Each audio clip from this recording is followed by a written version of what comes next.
안녕하십니까. 김성숙입니다.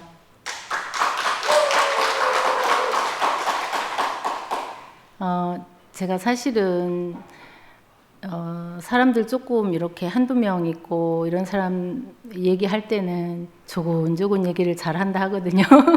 그런데 이런 자리는 좀 부담이 되고 그래서 제가 제 마음을 이렇게 한번 적어봤어요. 그래서 이렇게 보면서 해도 이게 제 마음이라고 이렇게 받아주면 감사하겠습니다.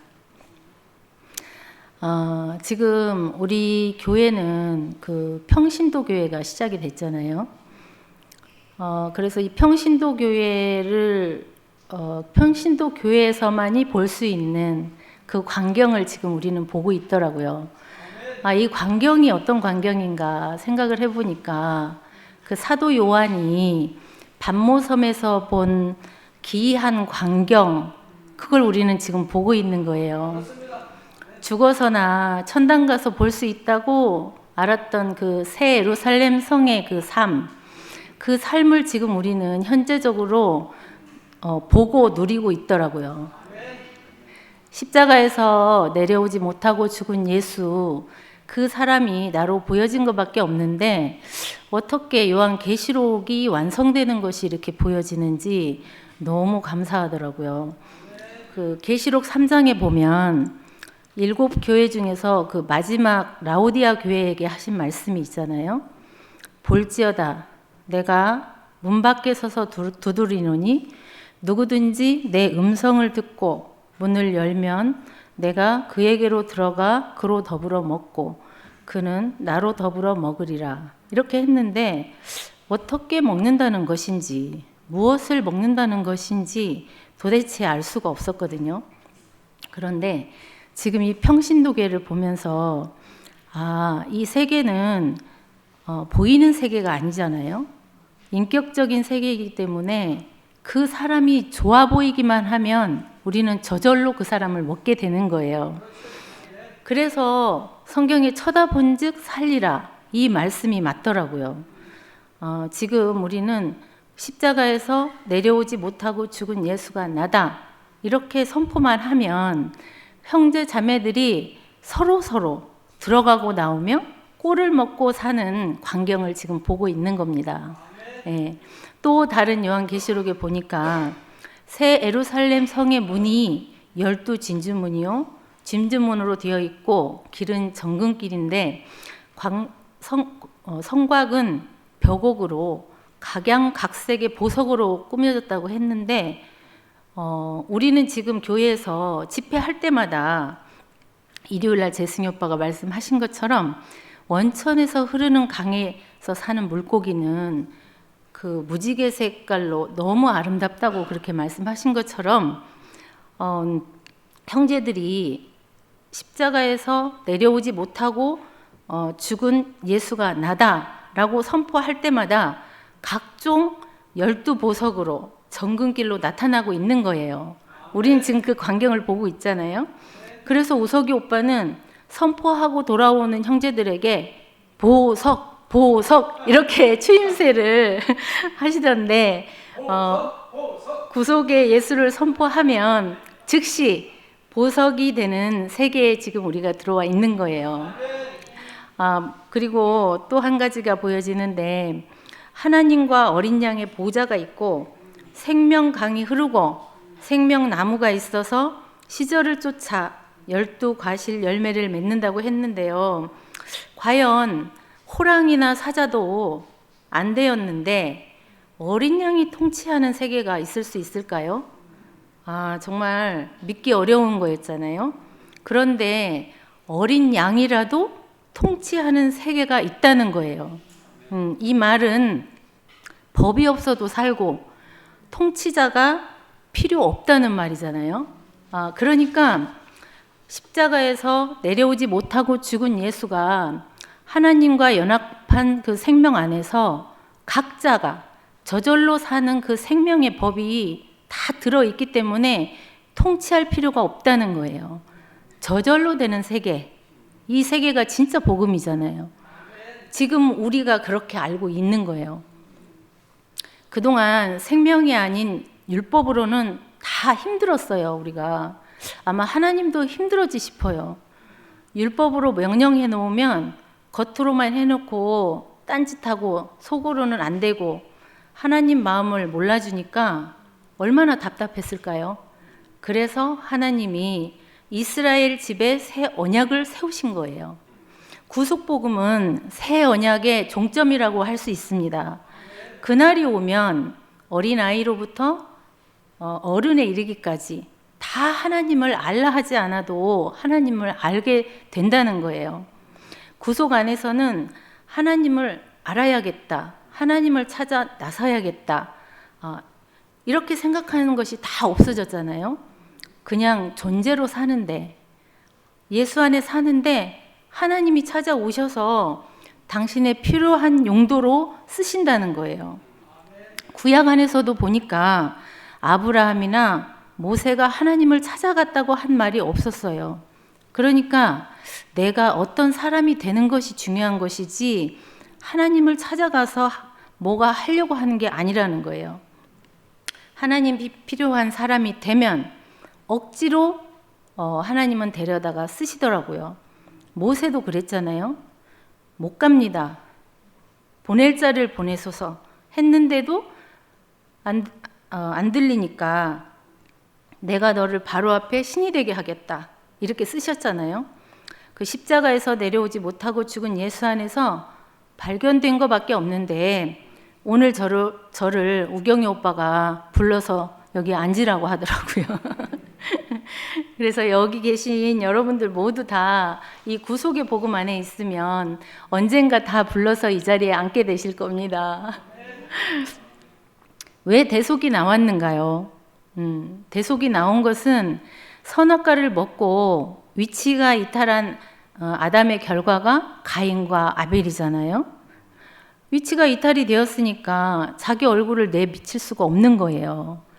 그래서 자기 얼굴 대신에 재물을 가지고 하나님께 드릴 수밖에 없었는데 가인은 가인과 그 재물은 받지 않으시고 아벨과 그 재물은 받으셨대요. 그 말은 하나님은 사람을 보고 그 재물을 받는 것이지 재물을 보고 사람을 받는 게 아니라는 거예요. 우리나라 제사법을 보면 아버지가 살아계실 때 불효하던 아들이 돈 많다고 상다리 부러져라고 제사상을 차린다 해서 아버지가 좋아하시겠냐는 거예요. 그런데 살아서 모시던 아들은 돈이 없어서 냉수 한 그릇 놓고 제사를 지낸다고 한다면 그 아버지는 어떤 자식한테 찾아오겠냐는 거죠. 상다리 부러지도록 차린 그 상을 보고 아버지는 아마 내가 너를 아는데, 네 놈이라는 것을 아는데 내가 이 음식을 먹겠냐, 이렇게 하지 않겠냐는 거예요. 하나님도 마찬가지라는 거예요. 그러니까 그 하나님도 똑같다는 거예요. 그 하나님은 재물을 보시는 게 아니라 그 재물을 드리는 사람을 보신다는 거죠. 그래서 그 사람과 재물이 하나일 때 하나님은 받으신다는 거예요. 어떤 형식을 가지고 오는 그 재물은 받을 수가 없다는 거죠. 그래서 그 재물이 되는 방법은 한 가지가 있는데 하나님이 쓰실 때 쓸 수 있는 게 재물이라는 거예요. 그러려면 우리가 어디에 있어야 되느냐? 정확한 위치에 있어야 된다는 거죠.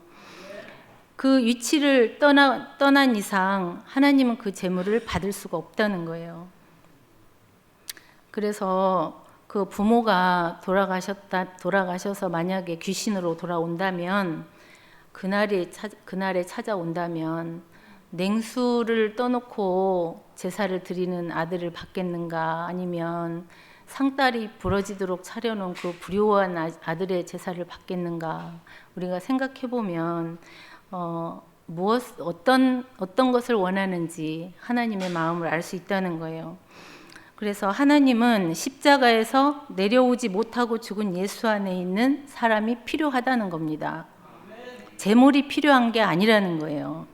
그래서 대속으로는 재물이 될 수 없고 구속 안에서 정위치에 있어야지만이 하나님이 쓰고 싶을 때 쓸 수 있고 그 재물을 받으신다는 거예요. 그래서 저도 오늘 이 말씀이 생각이 나서 오빠가 네가 말씀해라 이렇게 해서 알겠습니다. 필요할 때 쓰시는 하나님 앞에 제가 아멘하고 이 자리에 앉았습니다. 하나님이 찾는 사람은 어떤 사람인가?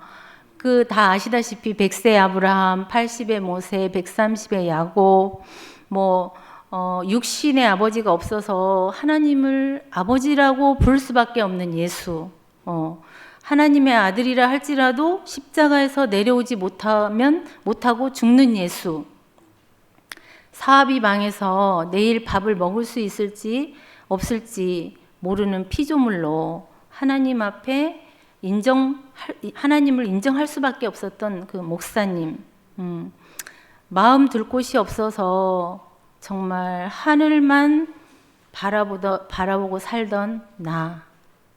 이 사람들은 다 자기 이름과 자기 소유를 부끄러워서 어디다 내놓을 수 없는데 그 자기 소유가 없는 그 사람, 부끄러운 그 사람을 하나님은 찾아오신다는 거예요.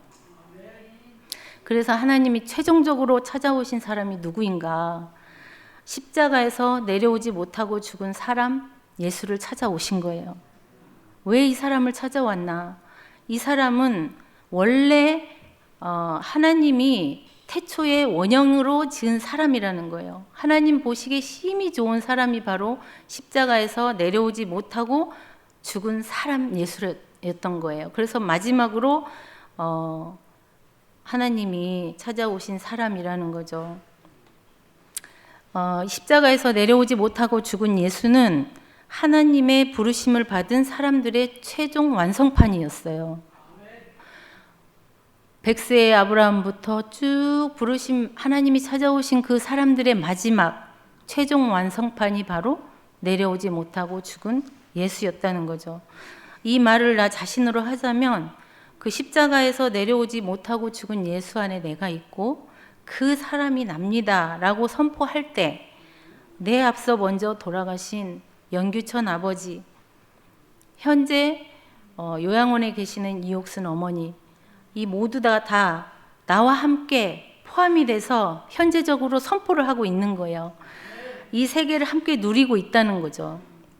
성경 어디에 그날이 오면 잠자던 성도들도 함께 할 것이라고 하는 말씀이 있잖아요. 그날이 바로 구속의 판으로 옮기는 날입니다. 그래서 이 선포는 너무 중요해요. 8시가 조금 넘으면 지금 요양원에 계시는 어머니가 항상 저한테 전화를 합니다. 오늘 자기 전에 먹는 약을 먹었다, 약 잘 먹었다, 이렇게 전화를 하세요. 그러면 저는 이제 교회에서 일어나는 모든 상황을 어머니한테 다 말씀드립니다. 그리고 지금 교회에서 하는 말씀은 다른 말씀이 다 사라지고 십자가에서 내려오지 못하고 죽은 예수가 납니다. 목사님입니다. 어머니입니다. 접니다. 이렇게 그 말만 합니다. 그럼 어머니가 쉽구나. 다른 말 안 하고 그 말만 하면 되니까 쉽구나. 이렇게 말씀하셔요. 그래서 매일 밤마다 너랑 통화를 해야 내가 마음이 편하게 잠을 잘 수 있다. 이렇게 말씀하시거든요. 그래서 이 선포는 언제 어디서나 남녀노소를 불문하고 정말 다 중요한 거예요. 너무 쉬운 거예요. 누구라도 다 할 수 있는 거예요. 어린 애들도 세희 아들이 나다 이러더라고요. 나다. 예수가 나다 막 이렇게 길어서 다 못하지만, 그러니까 이 말은 누구나 다 할 수 있는 너무 쉬운 그 말인 거예요. 우리 자신이기 때문에 할 수 있는 말이죠. 목사님은 내려오지 못하고 죽은 예수를 만나서 좋았다고 하셨는데 왜 좋았냐면은 목사님은 자신이 바닥 출신이라는 걸 일생을 사시면서 한 번도 잊어본 적이 없었는데 십자가에서 내려오지 못하고 죽은 예수를 보니까 목사님보다 10배, 100배 더 바닥에 내려간 예수를 보고 좋았던 거예요. 하나님의 아들이라고까지 했던 사람이 완전히 바닥에 내려가서 목사님보다 더 못하게 된 예수를 보고 거기서 큰 위로를 받으신 거죠. 예수의 바닥을 보니 목사님 바닥은 아무것도 아니네, 여기 진짜 바닥이 있네 하고 위로를 받게 되었다는 거죠. 그래서 목사님은 그 자리에서 동변상련의 그 마음이 되셨다는 거예요. 그래서 저는 이 바닥 출신이라는 걸 한 번도 잊어본 적이 없이 살아시는 그 목사님을 보고 저는 동병상련을 느꼈습니다. 항상 저의 바닥은 저의 어린 시절이에요. 저는 생후 7개월 때 의료사고로 아버지가 돌아가셨고 홀어머니 밑에서 5형제 중에서 막내로 자랐어요. 어머니가 시골의 작은 마을인데 거기서 구멍가게를 하셔서 저희 5남매를 다 키우셨는데 집은 좁고 구멍가게는 작고 그러다 보니까 학교에서 집에 돌아오면 제가 책가방을 놓고 앉을 자리가 없이 우리 집에 항상 사람들이 많이 와 있는 거예요. 손님들로 항상 가득 차 있었어요. 그래서 어려서부터 저는 어디 마음 둘 곳이 없었고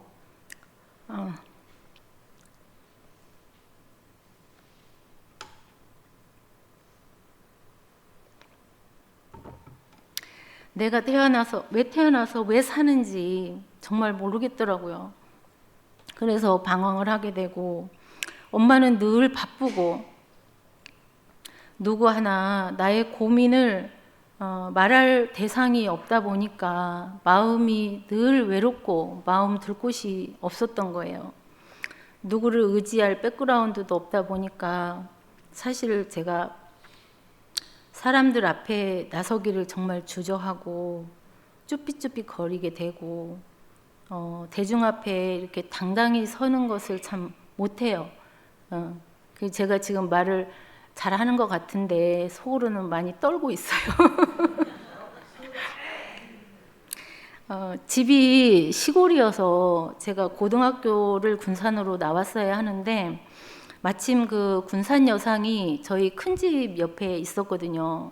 근데 그 큰 집이 굉장히 부잣집이었고 방도 많고 그래서 제가 큰 어머니를 찾아가서 제가 학교를 다녀야 되는데 버스를 타고 다녀야 되니까 방을 하나 주세요. 그러면 제가 열심히 공부하겠습니다. 이렇게 큰어머니한테 가서 부탁을 했거든요. 그랬는데 큰어머니께서 네가 여기가 어디라고 와서 그런 소리 하냐면서 크게 혼내시더라고요, 저를. 크게 혼나고 쫓겨나니까 그 눈물이 앞을 가려가지고 제가 버스 타는 곳까지 어떻게 왔는지 사실 저는 그 날을 지금도 아직도 가끔 생각을 하거든요. 그 목사님 말씀 중에 왜 이복 형님 집에 동구하러 가셨다가 그냥 빈손으로 그 돌아올 때 심정을 말씀하실 때마다 저는 늘 그날이 오버랩이 됐어요. 그래서 바닥을 이야기하시는 그 목사님이 좋았고 이 바닥이 제가 자고할 수 없는 사람으로 살게 하는 근원지였습니다. 언젠가 목사님이 그런 말씀 하시더라고요. 구속 복음은 자기 분수를 알고 주제 파악을 하는 복음이라고 말씀하셨을 때 제가 너무 아멘이 되었거든요. 항상 저는 그 제 근원이 그 어릴 적 그 바닥의 그 자리가 늘 제 근원인 자리인 거예요. 그래서 저는 그 목사님 바닥을 보면서 위로가 되었고요. 그 동병상련이 이렇게 느껴졌었습니다. 그리고 예판에서 나를 좋아하는 사람도 있었고 싫어하는 사람도 있더라고요. 그래서 저는 저 사람은 참 좋은 사람이야 이런 소리를 듣고 싶었고 적어도 호로 자식이라는 소리는 듣지 말아야지. 그래서 착하게 살아야지. 그러려면 내 자신을 죽여야 돼. 내 자신을 내려놔야 돼. 그래서 내 뜻대로 말고 당신 뜻대로 하옵소서 하고 살기도 해보고, 사망은 내 안에서 역사하나 생명은 너희 안에서 역사한다는 말씀을 살아내 보려고도 애를 많이 썼었어요. 그런데 결론은 로마서 7장 오라 나는 공고한 사람이로다. 누가 나를 이 사망의 법에서 건져내랴. 내가 원하는 것은 나오지 않고 원치 않는 것만 나오는 나를 보면서 겉과 속이 같으면 완전한 사람이라고 했는데 속 다르고 겉 다른 나 자신을 끝낼 수가 없더라고요. 분명히 로마서 6장에서는 우리가 그의 죽으심과 합하여 세례를 받음으로 그와 함께 장사되었나니 라고 했는데, 그래서 제가 구원파에서 침례의식을 하면서 물속에 들어갔을 때 아 내가 죽었구나, 다시 나올 때 아 내가 다시 살아났네, 이렇게 의식을 했는데도 제 자신이 끝나질 않았어요. 그래서 워치만 리의 자아가 죽을 때 그 책을 읽기도 했지만 그 책을 읽으면서 알아진 것이 아 나는 한 번도 죽어본 적이 없는 사람이네. 나는 한 번도 끝나본 적이 없는 사람이네. 내가 살아서 팔팔 살아서 내 마음대로 내 마음대로 하려고 좌지우지했던 사람이네. 이렇게 발견만 되었지 어디서 어떻게 끝나야 되는 것인지 알 수 없었어요. 끊임없이 나를 죽이려고 했지만 어느 순간 다시 살아나는 나 자신에서 벗어날 수가 없었습니다. 대구교회에 와보니까 나는 안 되는데 자기를 내려놓고 사시는 목사님과 창세기 언니 오빠들이 좋아 보였어요. 그래서 나도 따라쟁이 하면서 조금은 그렇게 된 것 같았지만 너무 힘들었었어요. 그러다가 구속의 복음 새 판이 열렸다는 소식을 듣고 제가 자세히 보게 됐어요. 네, 정말 자세히 보게 됐는데 우리가 그동안에 그 목사님이 예수에 대해서 하시던 말씀도 너무 좋았잖아요. 그런데 지금 목사님은 그 당신의 인생의 마지막에 와서 최종적으로 예수가 십자가에서 내려오지 못하고 죽었다는 거예요. 그 내려오지 못하고 죽은 예수는 예수의 모든 소유가 다 끝났다는 거예요. 예수의 모든 소유, 예수가 살아서 이적과 기적을 일으키고 많은 능력을 일으키고 했던 그런 행적들이 그 죽은 자리에서 모든 것이, 모든 소유가 다 끝났다고 말씀하시는데 그 말씀이 너무 크게 들렸어요. 그 예수의 소유가 다 끝났다고 하는 그 끝남 속에 내가 끝났네? 목사님이 끝났네? 목사님이네? 그 끝난 사람이 바로 나네? 이렇게 보여졌어요, 제가. 예수의 모든 소유가 다 끝났다고 하는데 왜 거기서 내 자신이 끝난 것이 딱 보여졌을까요? 너무 신기했어요. 그 소유가 다 끝난 목사님도 목사님 젊은 날에 얼마나 화려한 좋다고 따라다녔던 사람들이 많잖아요. 근데 지금 마지막 인생길에서 사람들이 목사님을 버리고 목사님의 어떠함을 이야기하고 하는 그 목사님을 보니까 목사님의 젊은 날에 모든 소유도 다 끝나셨구나. 그 십자가에서 내려오지 못하고 죽은 그 예수 안에서 목사님의 모든 소유도 다 끝나셨구나. 그리고 새 판으로 이사 가셨네? 이렇게 보여지는 거예요. 근데 그 목사님을 보는데 내가 피조물이구나. 원래 나는 없었네. 그 원래 없었던 나를 한번 죽어보려고 너무 애쓰고 용썼던 그 시간들이 보여지면서 예판에서는 내가 없던 나를 그렇게 죽이려고 애썼구나. 원래 내 소유가 없었네. 그런데 나는 내 소유가 내 자신인 줄 알고 그 소유를 지키고 보존하려고 정말 불안에 떨고 있었구나. 그런 게 보여졌어요.